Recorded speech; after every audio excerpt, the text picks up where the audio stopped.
say a prayer for me? Yep.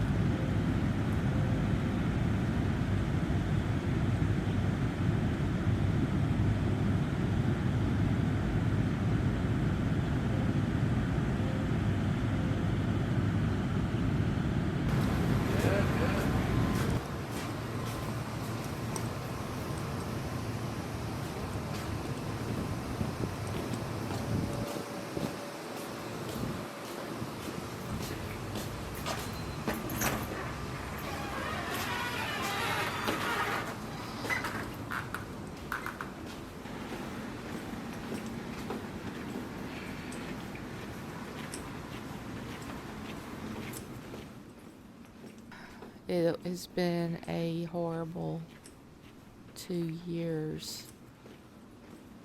Exhausting, mentally, physically, everything. Emotionally, spiritually, it's been exhausting in every different aspect of nursing.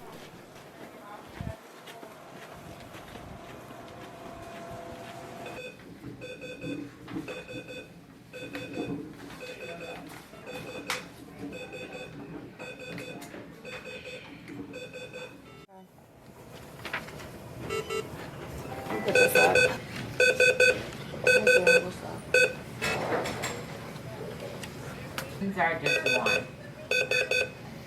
Right, and we got an order from the doctor. I don't do that, but you Okay. Anything pertinent I need to know about? These COVID people were coming in, they would need oxygen.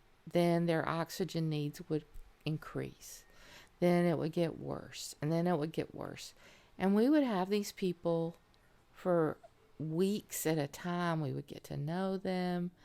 We would care about them. I mean, we care about everybody, but when you really connect with somebody, it's really a lot harder. And when you are day in and day out caring for somebody's personal needs, you get to know them on a level that, other people will never know them. And then you'll come in one day and they'll be gone.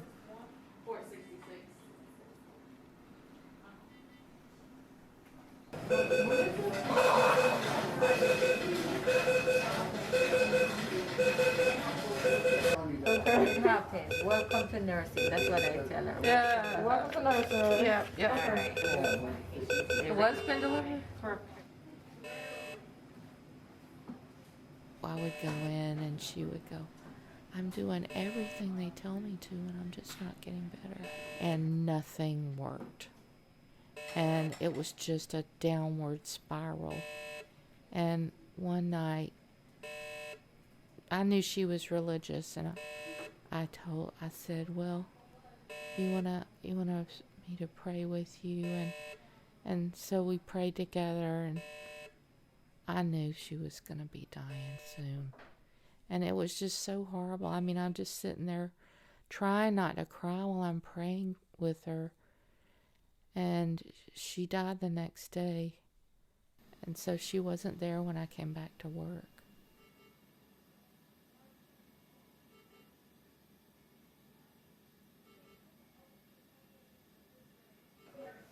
And there was this one guy. He was seriously in the same room as her. And we had him for so long, and he was younger than me.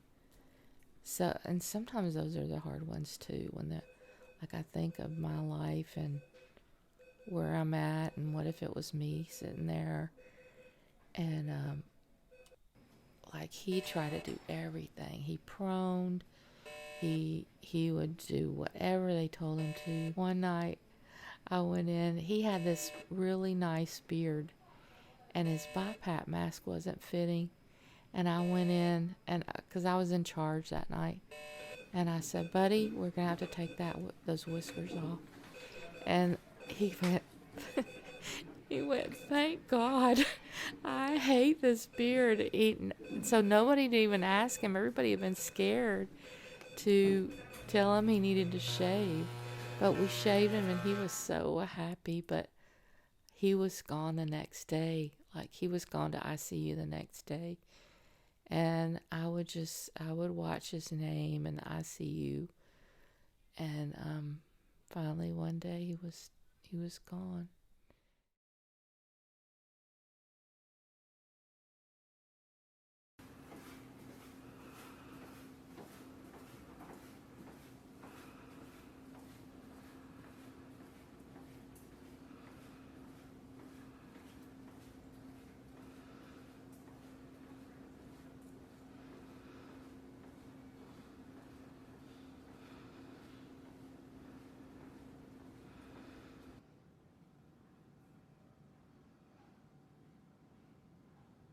I guess the family calls were really bad.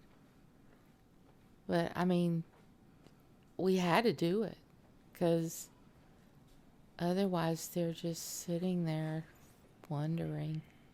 Many times I sat there and held that phone for somebody to say their last goodbye. And I mean, they didn't even know it. It was just, if we knew that if we were about to intubate somebody, we would let them call and talk because they wouldn't be talking again. And if their illness continued to progress, then that would be the last words they spoke to their loved one.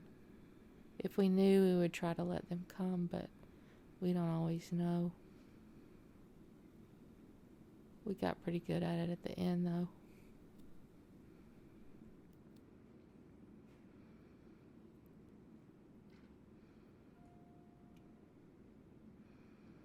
When that is what I'm dealing with every day, it's really makes it hard to go back in the next day because there's just little to no hope of, well, you get tired of helping people die.